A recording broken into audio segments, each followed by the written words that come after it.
Good morning students. How are you? Welcome to my YouTube channel Accounts Boss. Accounts Boss में आपका स्वागत है बच्चे। जैसे कि आपको मालूम है मैं चैप्टर नंबर 5 जिसका नाम अकाउंटिंग क्वेश्चन है पढ़ा रहा हूँ। आज उसका लेक्चर नंबर 2 हम आपके साथ डिस्कस करेंगे और आज का टॉपिक होगा मेरे बच्चे process of preparing accounting question. Accounting question को प्रिपेयर करने के लिए क्या प्रोसेस है और कैसे पहचानेंगे कि कोई ट्रांजेक्शन कैश है कि क्रेडिट है या ट्रांजैक्शन में एक्सपेंस और इनकम है तो उसमें कैश ट्रांजैक्शन कौन सा है। ठीक है, और हम एक एग्जांपल बताएंगे अकाउंटिंग क्वेश्चन का। टोटल 4 टॉपिक आज हम आपके लेक्चर नंबर 2 में डिस्कस करने वाले हैं वन बाय वन। ठीक है बच्चे, तो आइए शुरू करते हैं। क्लियर है? सबसे पहला topic number 1, process of preparing accounting question. Accounting question prepare करने के लिए क्या प्रोसेस है?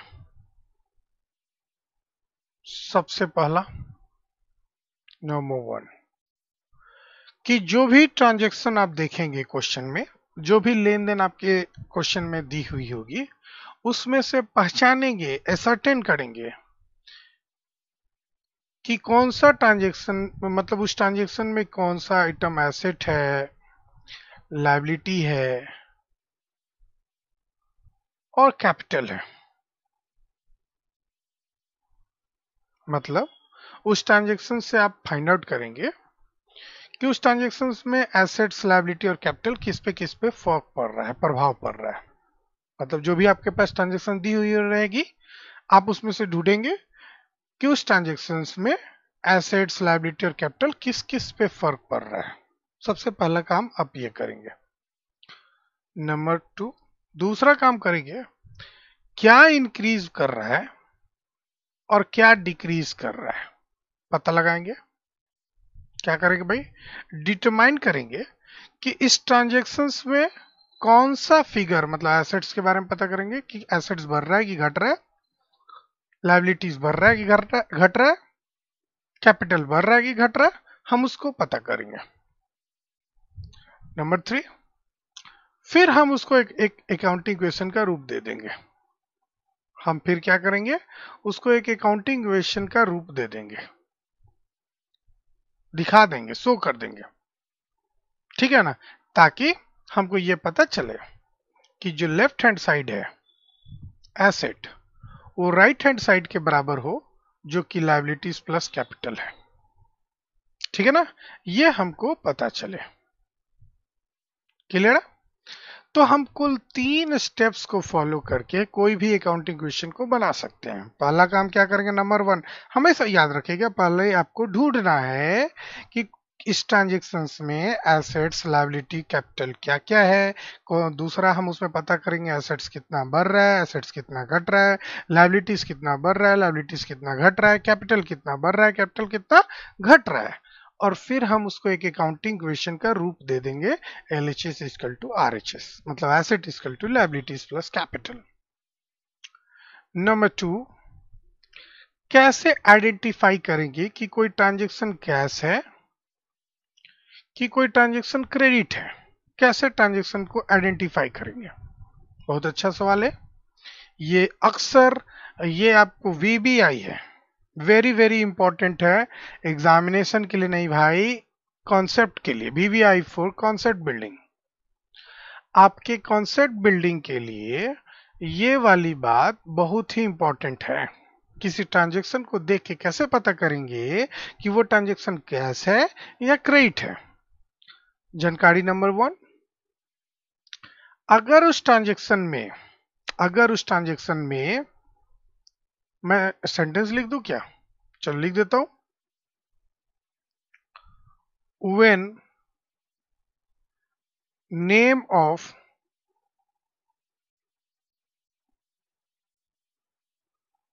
पर्सन लिख दो या सेलर या बायर लिख दो। नेम ऑफ सेलर और बायर इज गिवन, पहला, without the word cash, without the word cash, अगर कैश नाम के बिना कोई भी ट्रांजेक्शन में सेलर और बायर का नाम दिया हुआ है लेकिन उसमें कैश वर्ड नहीं लगा हुआ है तो इसका मतलब है ये क्रेडिट ट्रांजेक्शन है। ये कौन सा ट्रांजेक्शन है बच्चे मेरे? क्रेडिट ट्रांजेक्शन है। मतलब कोई ऐसा ट्रांजेक्शन आप पढ़ रहे हैं जिसमें नाम तो आपको दिया हुआ है, name is given, name the हुई है, लेकिन कैश वर्ड उसमें इस्तेमाल नहीं किया गया है तो उसको बोलेंगे क्रेडिट ट्रांजेक्शन। इसी में दूसरा बी नंबर, अगर नाम दिया हुआ है लेकिन विथ द वर्ड कैश, उसमें कैश भी वर्ड लगा हुआ है तो इसको आप समझेंगे कैश ट्रांजेक्शन। ये क्रेडिट ट्रांजेक्शन नहीं है, ये कैश ट्रांजेक्शन है। ठीक है। नंबर 2,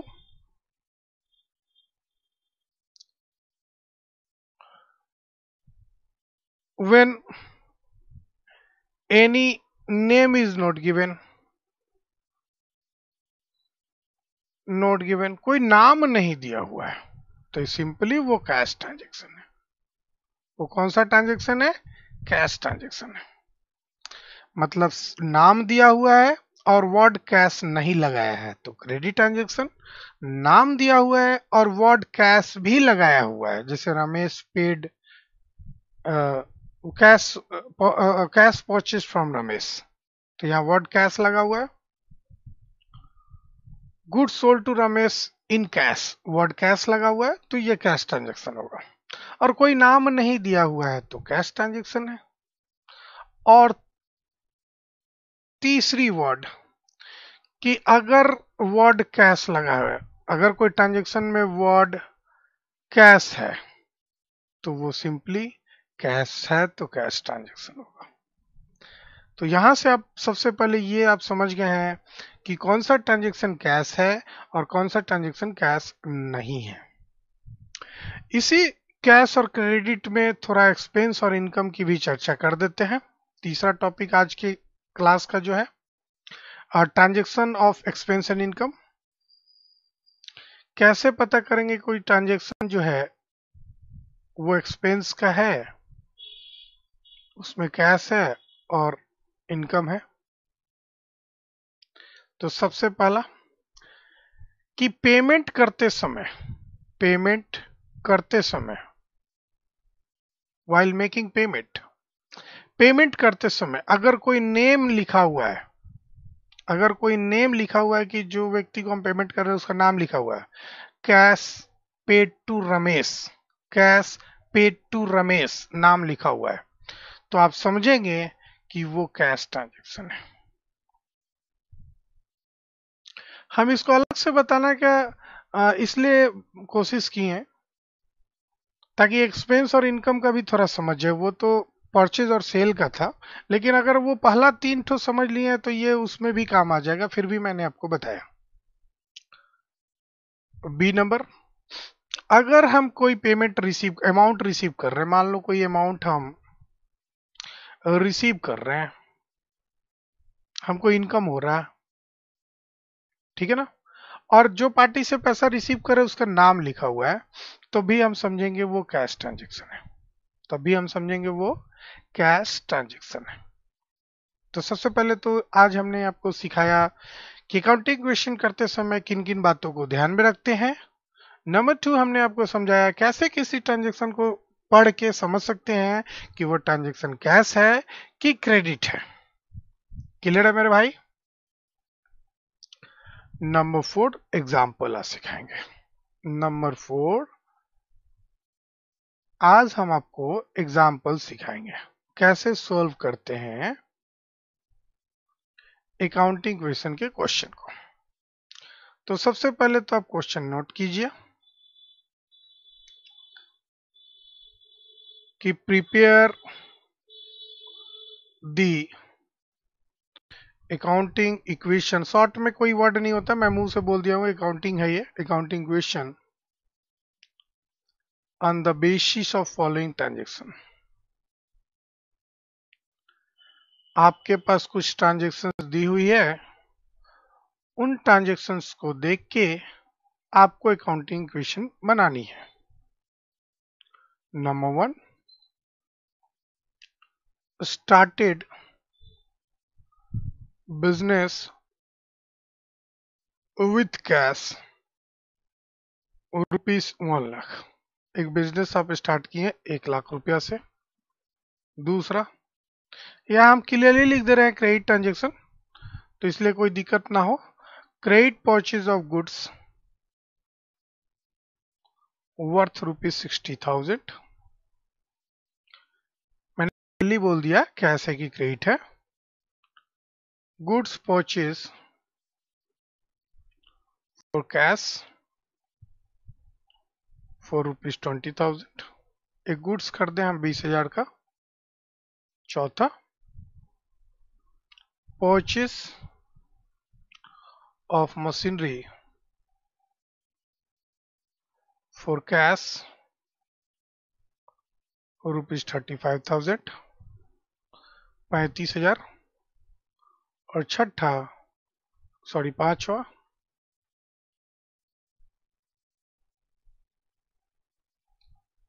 पांचवा, पेड सैलरी ऑफ ₹600। छोटा सा मैंने क्वेश्चन लिया जिसमें मैंने 5 पॉइंट लिखा है और इसका हम अकाउंटिंग क्वेश्चन बनाएंगे। तो सबसे पहले मेरे भाई हम लोग एक स्केल लेंगे और लाइन ड्रॉ करेंगे। ठीक है, आइए शुरू करते हैं हम लोग।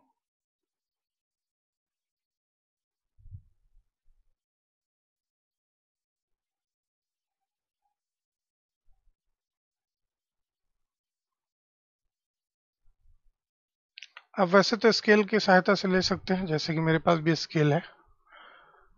हम स्केल की सहायता से लाइन ड्रॉ कर सकते हैं। थोड़ा सीधा होगा, चलिए। थोड़ा सा परेशानी होता है लेकिन कोई दिक्कत नहीं है।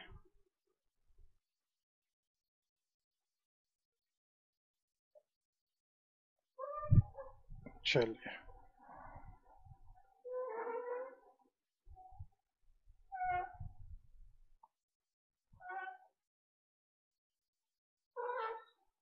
ठीक है। चलिए, हमने एक लाइन ड्रॉ कर लिया।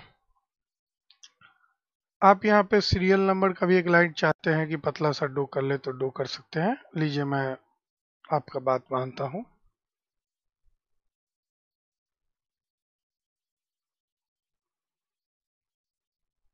ड्रॉ कर देता हूँ। वैसे मैं सीरियल नंबर आपके लिए छोड़ देता हूँ कि आप खुद से ड्रॉ कर लो।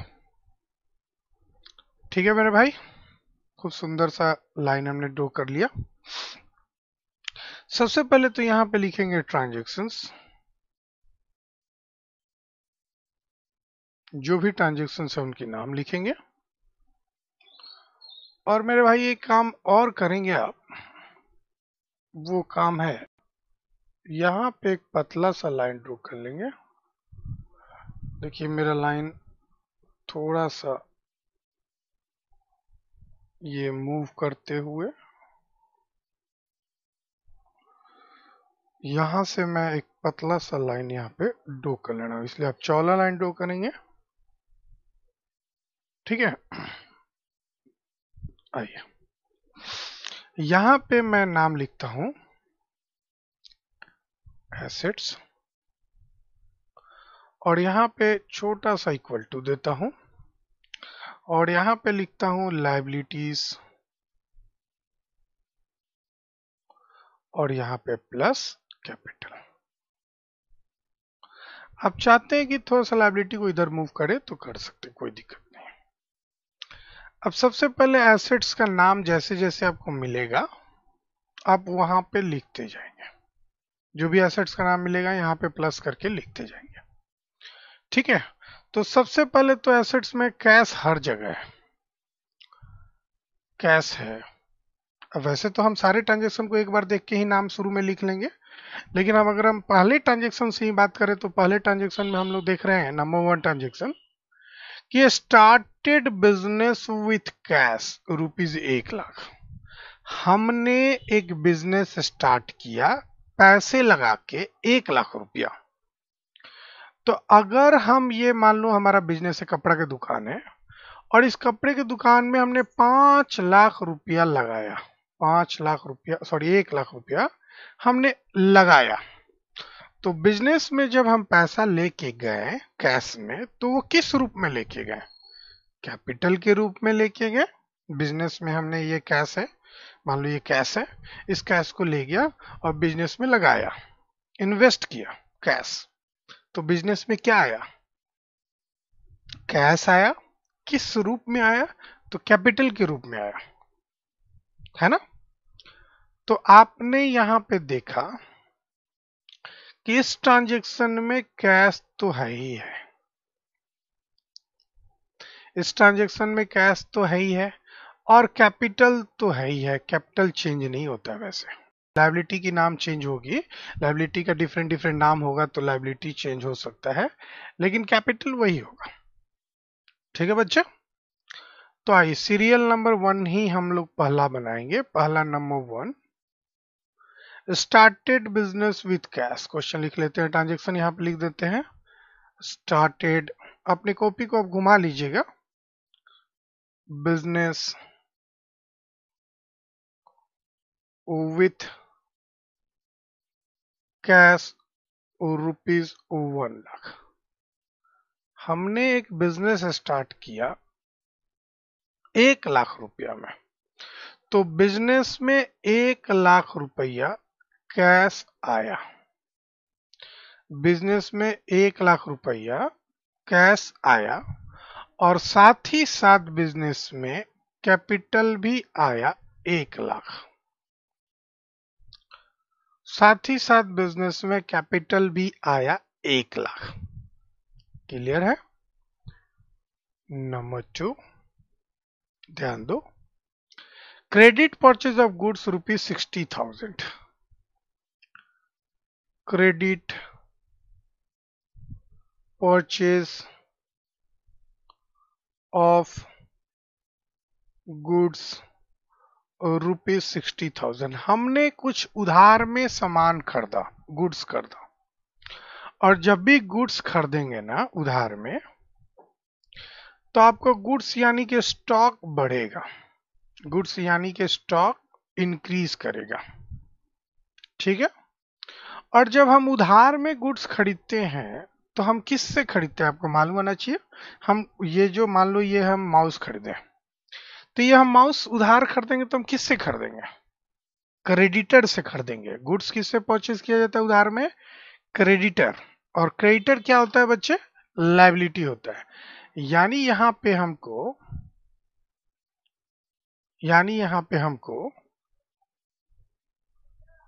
क्रेडिटर एक लायबिलिटी का क्रिएशन हुआ। मतलब क्वेश्चन में क्रेडिटर की बात है, वैसे होगा कि नहीं दूसरी लायबिलिटी, हम बिल्स पेबल होगी कि नहीं हम नहीं देखे हैं, अभी तो हम लोग सीरियल वाइज पढ़ रहे हैं।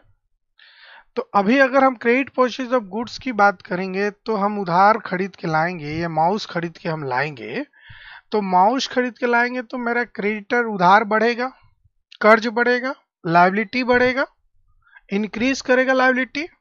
और साथ ही साथ हमारा गुड्स यानी स्टॉक भी बढ़ेगा। मेरे गोडाउन में, मेरे दुकान में सामान बढ़ेगा, यानी स्टॉक मेरा बढ़ेगा, है ना। तो कैश ट्रांजैक्शन में तो यहाँ कोई लेन देन नहीं हुआ, लेकिन मेरा स्टॉक जो है बढ़ गया 60,000 से, सामान मेरा बढ़ गया 60,000 से, 60,000 से सामान बढ़ गया। और साथ ही साथ हमारा एक क्रेडिटर भी 60,000 रुपया से बढ़ गया। कैपिटल में कोई चेंजमेंट नहीं हुआ। कैपिटल में कोई चेंजमेंट हुआ नहीं हुआ। हमने एक सामान परचेज किया तो मेरे दुकान में सामान आया, स्टॉक आया, तो स्टॉक एक एसेट है और मैंने एसेट को बढ़ा दिया। और इसी ट्रांजैक्शन में हमने देखा कि ये जो सामान है उधार में खरीदे हैं। उधार हम किससे खरीदते हैं?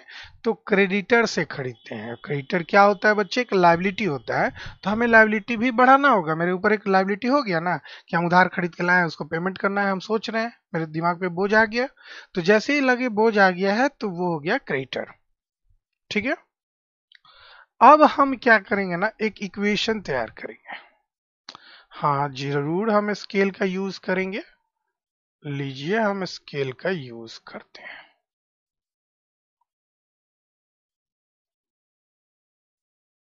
ठीक है, यहां से हम एक लाइन ड्रॉ कर लेंगे। बिल्कुल स्केल का यूज करेंगे, सुंदर लगेगा देखने में। और यहां पे लिखेंगे न्यू इक्वेशन। एक मेरा इक्वेशन जो नया वाला बन के तैयार हुआ। तो कैश 1 लाख रुपया हुआ। जरा ऊपर नीचे जोड़ो, 1 लाख प्लस 0 1 लाख। ये लाइन फालतू का है, इसे मिटा देना होगा। उसके बाद 0 प्लस 60, ये स्टॉक हो गया 60,000। और ये 60,000 तो है ही, और साथ में कैपिटल 1 लाख की है। तो इधर भी LHS RHS 1,60,000 हो गया। ट्रांजेक्शन नंबर 3 सिंपल होता है बच्चे। गुड्स परचेज फॉर कैश ₹20,000 लिख देते हैं। Goods purchase for cash, goods purchase for cash ₹20,000। हमने 20,000 में सामान खरीदा, गुड्स खरीदा। अब जाहिर सी बात है इस ट्रांजेक्शन में हम गुड्स खरीद रहे हैं, तो मेरा स्टॉक बढ़ रहा है 20,000 से। और हम कैश में खरीद रहे हैं, मतलब हम कैश दे रहे हैं और सामान ला रहे हैं। कैश जा रहा है ना आउट, एसेट बाहर जा रहा है। मैंने आपको सिखाया था रूल फर्स्ट लेक्चर में, एसेट बाहर जाएगा तो माइनस करेंगे, यानी हमारा स्टॉक बाहर जाएगा कितना से, सॉरी कैश बाहर जाएगा 20,000 से। तो यहाँ पे आप माइनस का साइन लिख के 20,000 लिख दो। भाई ना लायबिलिटी में कोई चेंजमेंट हुआ, ना कैपिटल में कोई चेंजमेंट हुआ। अब फिर से एक अकाउंटिंग इक्वेशन, अब इस बार हम स्केल का यूज नहीं कर रहे हैं, हम डायरेक्ट लाइन ड्रॉ कर रहे हैं। आप स्केल यूज कर लीजिएगा। फिर से मेरा एक न्यू इक्वेशन बना, और न्यू इक्वेशन हमेशा याद रखना, हमेशा याद रखना LHS और RHS बराबर होगा।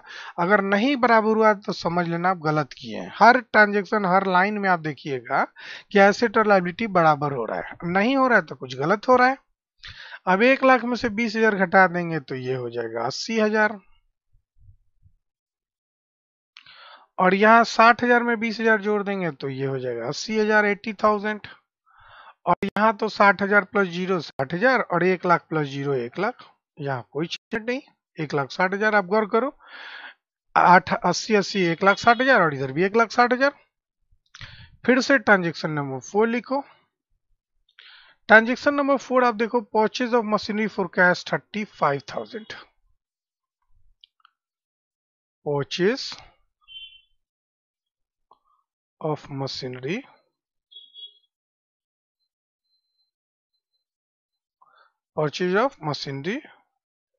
For cash ₹35,000। हमने एसेट्स खरीदा, गुड्स नहीं खरीदा। मैंने एसेट्स का डिफिनीशन और एग्जांपल में आपको बहुत सारे लेक्चर में बताया हूँ। स्टार्टिंग से अगर मेरा लेक्चर देख रहे होंगे, आप शुरू से मेरा लेक्चर देखे होंगे, तो मैंने आपको बताया होगा बच्चे कि परचेस ऑफ मशीनरी और परचेज ऑफ गुड्स ये दोनों अलग अलग टर्म है। अगर हम कोई एसेट्स, पार्टिकुलर एसेट्स खरीदते हैं ना, तो गुड्स में छेड़छाड़ नहीं करेंगे। हम जो एसेट्स खरीद रहे हैं उसमें छेड़छाड़ करेंगे। और हम कैश दे के खरीद रहे हैं। ये मान लो हमारे पास पेन है, और इस पेन को हमने परचेज किया, कैश दे के खरीदा। मैंने कैश दिया और पैसे लिया, मैंने कैश दिया और परचेज लिया। लो भाई, मैं आपको कैश दिखाता हूं। हमने बोला कि हमने कैश दिया, ये जो 500 है मैंने ये कैश दिया, और मैंने एक मशीनरी खरीद के ले आया। मैंने ये पैस दिया, कैश दिया तो पैसा मेरा बाहर गया ना, मैंने कैश दिया तो पैसा बाहर गया, और जब पैसा गया बाहर तो मेरा पैसा क्या हो गया, घट गया। और जब भी पैसा घट जाता है ना मेरे भाई, जब भी पैसा घटता है ना, तो हम पैसा को घटा देते हैं। तो आपने एक गौर किया कि इस ट्रांजेक्शन में एक नया एसेट्स का इंट्रोडक्शन हो रहा है, ट्रांजेक्शन नंबर 4 में, मशीनरी का।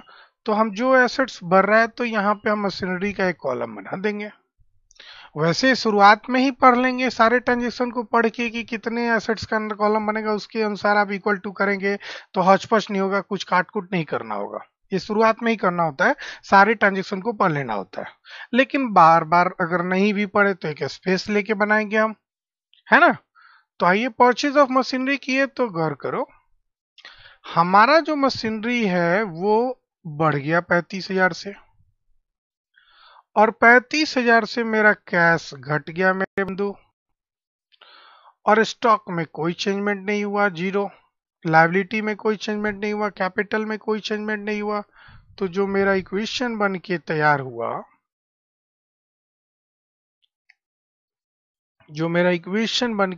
हुआ, न्यू इक्वेशन,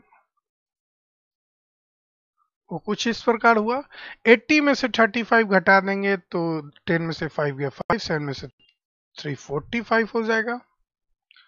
और यहाँ 80 प्लस 0 80,000, और एक नया एसेट बड़ा इंट्रोडक्शन हुआ मशीनरी का 30,000 35,000, यहाँ 60 प्लस 0 60,000, और यहाँ 1 लाख का 1 लाख ही रहा, कोई घटा उटा नहीं। तो आपने गौर किया कि 45,000 रुपया प्लस 80,000 रुपया प्लस 35,000 को अगर जोड़ेंगे, 45 प्लस 80 प्लस 35 अगर हम अब जोड़ रहे हैं तो मेरा 160,000 आ रहा है, आपका भी आएगा। ट्रांजेक्शन नंबर 5, सैलरी पे कर रहे थे शायद 600 रुपया का, तो सबसे पहले लिख देंगे पेड सैलरी ऑफ 6,000, 6,000 का हमने सैलरी पे किया। सैलरी मेरे बंधु, मैं वैसे हम आपको नोट्स लिखवाएंगे। ये जो सैलरी है मेरे बंधु, ये सैलरी खर्चा है, एक्सपेंस है। और इस ट्रांजेक्शन में नथिंग इज मेंशन, कुछ भी मेंशन नहीं है, तो हम इसको कैश ट्रांजेक्शन मानेंगे, पहले ही बताया है।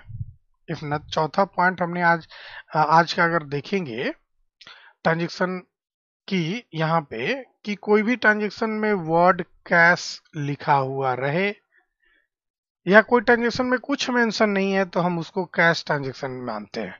When any name is not mentioned और कैश भी मेंशन नहीं है तो हम उसको कैश ट्रांजेक्शन समझते हैं। तो सैलरी पे करेंगे ना हमारा, तो सैलरी पे करेंगे तो खर्चा होगा, और 6,000 का हमने सैलरी पे किया।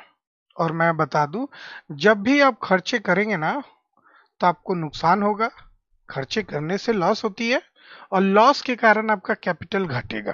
फिर से समझिएगा, जब भी आप पैसा पे किए सैलरी के लिए, ठीक है, तो एक तो आपका 6,000 का कैश घट गया, इसमें कोई दिक्कत नहीं, आपका 6,000 का कैश घट गया, कोई दिक्कत नहीं। स्टॉक में कोई चेंजमेंट नहीं, मशीनरी में कोई चेंजमेंट नहीं, लायबिलिटी में कोई चेंजमेंट नहीं। लेकिन लेकिन लेकिन लेकिन लेकिन लेकिन क्या लेकिन भाई, लेकिन जल्दी क्लियर कीजिए सर।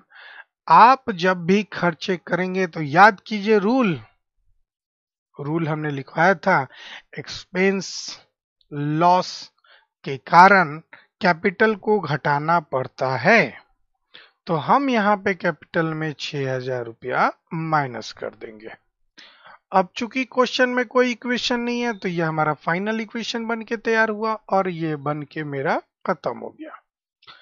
तो आइए जरा हम लोग फाइनल इक्वेशन है, फाइनल इक्वेशन मतलब आंसर क्या आया, यही हम मिलाएंगे भी एग्जाम में। तो 45 में से 6 घटाएंगे तो 15 में से 6 गया 9, ये हो गया 39,000,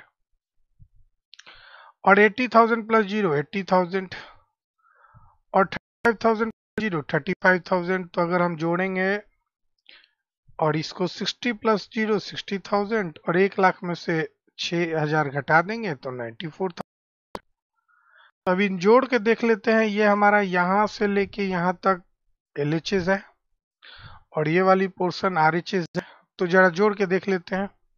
तो अगर हम जोड़ेंगे, आप इसको आप जोड़ेंगे बच्चे फाइनल को, 39 80 और 35 जोड़ लो तो 94 9 5 1 4 154 आया, इधर भी जोड़ लो 60 प्लस 94 154, मतलब दोनों तरफ मेरा बराबर आ गया, यानी हमने जो बनाया वो सही बना। तो यही प्रोसेस है बनाने का, कोई टफ नहीं। हाँ, अब कुछ रूल्स आपको हम जरूर लिखवा देंगे, उस रूल्स के मदद से सारी क्वेश्चन अचानक आसानी से बन जाएंगे। रूल्स काफी इजी होता है, मैं रूल्स लिखवा दूंगा कि कौन से ट्रांजेक्शन में क्या होगा, बशर्ते मैं थोड़ा सा रिवाइज करवा दूं। जब भी किसी कारण से एसेट बढ़ेगा तो प्लस कर देंगे, और एसेट्स घटेगा तो हम माइनस कर देंगे। ठीक है, लायबिलिटी बढ़े प्लस करेंगे, लायबिलिटी की पेमेंट करेंगे तो वो माइनस कर देंगे।